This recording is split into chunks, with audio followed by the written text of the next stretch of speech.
ఉంటారు. అత్తగారు లక్ష్మి చాలా మంచిది. కుటుంబం కోసం తను ఎంతో కష్టపడింది. చాలా కష్టపడి తన శక్తినంతా కోల్పోయి మంచాన పడింది. కొడుకు శంకరేమో ఒక తాగుబోతు.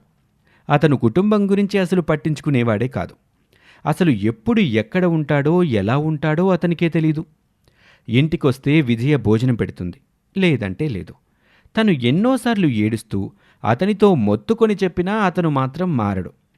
ఒకరోజు బాగా కోపం వస్తుంది విజయ్కి. ఏవండి, మన ఇంటి పరిస్థితి అస్సలు బాగోలేదు. ఇంట్లో ఉన్న డబ్బు మొత్తం అయిపోయింది. మీ అమ్మగారి ఆరోగ్యం అసలు బాగోలేదు. తనని హాస్పిటల్కి తీసుకెళ్ళాలి. డబ్బు కూడా లేదండి. ఇదిలాగే కొనసాగితే ఆమె మనకు దక్కదు. పోతే పోనివే, భూమి మీద ఎవరూ శాశ్వతం కాదు. ప్రశాంతంగా పోతుంది పోని. ఛీ, నీలో కొంచెం కూడా మానవత్వం లేదు. ఇలాంటి వాడికి భార్య అని చెప్పుకునే కంటే దూరంగా ఎక్కడికైనా వెళ్ళి బ్రతకడం మంచిది. ఎంత మాట అన్నావే అని శంకర్ ఆమెను కొట్టడం మొదలు పెడతాడు. మంచంపై ఉన్న తల్లి, ఒరే కొట్టకరా, దాన్ని కొట్టకరా, నీకు పుణ్యం ఉంటుందిరా అంటూ బ్రతిమలాడుకుంటుంది. అతను కొట్టి అక్కడి నుంచి వెళ్ళిపోతాడు. పాపం తను అలాగే ఏడుస్తూ ఉంటుంది. ఇంటి పరిస్థితి బావుండదు కాబట్టి తను ఏదైనా పని చెయ్యాలి అని, అత్తగారిని బ్రతికించుకోవాలి అని గట్టిగా నిర్ణయించుకుంటుంది. పని కోసం వెతుకుతూ ఉంటుంది. తను అడవికి అటువైపుగా ఉన్న పట్నంలోకి వెళ్ళి పని కోసం వెతుకుతూ ఉంటుంది. కానీ ఎక్కడా పని దొరకదు. రోజూ తన ప్రయత్నం చేస్తూనే ఉంటుంది. కానీ ఏం లాభం లేదు. తను చాలా దిగులుగా అడవి మార్గం నుంచి నడుచుకుంటూ ఇంటికి వస్తుంది. అప్పుడు తను ఒకచోట మెరుస్తూ కనిపిస్తున్న వస్తువుని చూస్తుంది. దాన్ని చూసి విజయ ఆశ్చర్యపోతూ ఇలా అనుకుంటుంది. ఏంటిది భలే విచిత్రంగా మెరుస్తుంది? వజ్రమా?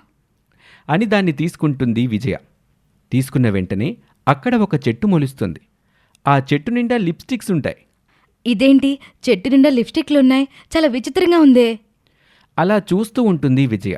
కొంత సమయం తర్వాత ఆ చెట్టుకి ఉన్న లిప్స్టిక్స్ అన్నీ కూడా తీసుకుంటుంది. మళ్ళీ ఆ చెట్టుకి తిరిగి మరికొన్ని లిప్స్టిక్స్ కాస్తాయి. చాలా ఆశ్చర్యంగా ఉంది.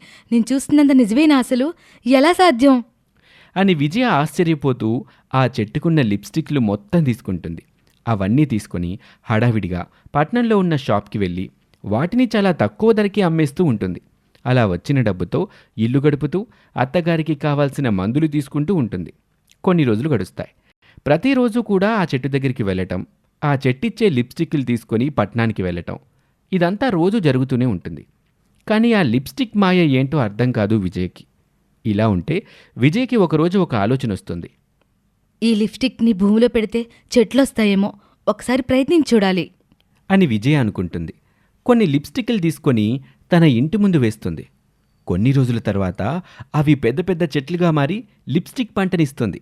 దాన్ని చూసి తను చాలా ఆశ్చర్యపోతుంది. ఇక వాటిని అమ్ముకొని బాగా డబ్బు సంపాదిస్తుంది.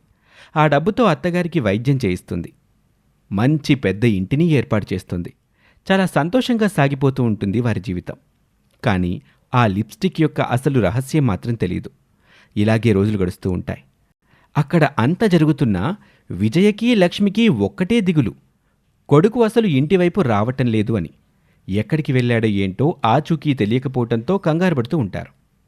ఏం జరిగిందో ఎవరికీ తెలీదు. రోజులు ఇలాగే గడుస్తూ ఉంటాయి. ఒకరోజు ఒక సోది చెప్పే ఆమె అడవిలోకొస్తూ ఇలా అంటుంది.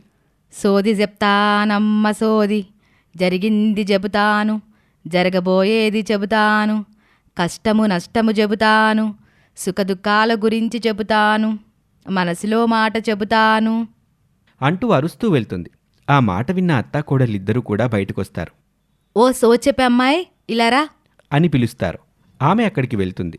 సోది చూపించటానికి సిద్ధంగా ఉంటారు. తన చేతిని చూపించి సోది చెప్పమని అడుగుతారు. తన మనసులో భర్త ఏమైపోయాడో తెలుసుకోవాలని అనుకుంటుంది. భర్త గురించి అడుగుదామని అనుకుంటున్నావా తల్లి? నీ భర్త ఒక ఋషి చేతిలో శపించబడ్డాడు. ఏం జరిగిందో కళ్ళకు కట్టినట్టు చూపిస్తాను, చూడండి తల్లి అంటూ ఒక నీటి పాత్ర తీసుకొని అందులో ప్రతిబింబాన్ని చూపిస్తూ ఉంటుంది. ఆ ప్రతిబింబంలో ఇలా కనిపిస్తుంది. భర్త తాగి ఒకరోజు తపస్సు చేస్తున్న ఋషి దగ్గరికి వెళ్తాడు. అతన్ని చూస్తూ, నీ జుట్టేంటి ఇలా ఉంది? ఆ పెదవులేంటి ఎర్రగా లిప్స్టిక్ పోసినట్టున్నాయి? ఏంటి, ఏం మాట్లాడావు అని అంటాడు. ఋషి తీవ్రంగా తపస్సు చేస్తూ ఉంటాడు. ఏంటి పలకట్లేదు? నీ పని చెప్తా. నాకు అక్కడ ఉన్న ఎర్రని పండ్లను తీసుకొని అతని పెదవుల మీద రుద్ది నవ్వుతాడో లేదో చూస్తా, తపస్సుకి భంగం కలిగిస్తా అని అనుకుంటాడు. తపస్సుకి భంగం కలిగిన స్వామీజీ కోపంగా ఇలా అంటాడు, ఇలా చేస్తావా? నాకు తపస్సుని భంగం కలిగిస్తావా? భార్య తల్లికి ఉపయోగపడేలాగా మారిపోయి జీవితాంతం శపించబడతావు అని చెప్పడంతో అతను ఒక చెట్టుగా మారి స్వామీజీ మూతికి రాసిన లిప్స్టిక్గా మారిపోతాడు. అది కళ్ళకు కట్టినట్టుగా వాళ్ళు చూడ్డంతో చాలా బాధపడతారు. శాప విముక్తి లేదా అని సోదమ్మని అడుగుతారు. ఆ సోది చెప్పే ఆమె లేదు అంటూ అక్కడి నుంచి వెళ్ళిపోతుంది. ఇక విజయ హడావిడిగా ఆ లిప్స్టిక్ పంట ఇచ్చిన మొదటి చెట్టు దగ్గరికి వెళ్తుంది. దాన్ని తీసుకొచ్చి ఇంట్లో పెట్టుకుంటుంది. తన భర్త అందులో ఉన్నాడని పూజిస్తూ ఉంటుంది. ఆ చెట్టు ద్వారా వచ్చే లిప్స్టిక్స్ అమ్ముతూ డబ్బులు సంపాదిస్తూ కుటుంబాన్ని పోషిస్తూ ఉంటుంది. అలా ఒక శాపం భర్తని చెట్టుగా మార్చి కుటుంబానికి ఉపయోగపడేలా చేస్తుంది. ఒక శాపం వాళ్ళకి వరంగా మారి కుటుంబాన్ని కాపాడుతుంది. అలాగే రోజులు గడుస్తూ ఉంటాయి. పోనీలే, నేను చేసిన ఎదవ పనికి నా కుటుంబం సంతోషంగా ఉంది. ఒక శాపం వీళ్లకు వరంగా మారింది అంటూ చెట్టు రూపంలో ఉన్న భర్త సంతోషపడతాడు. కానీ వాళ్ళతో తను మాట్లాడలేకపోతున్నాననే దిగులు అలా ఉంటుంది. అలాగే దిగులు పడుతూ ఉంటాడు.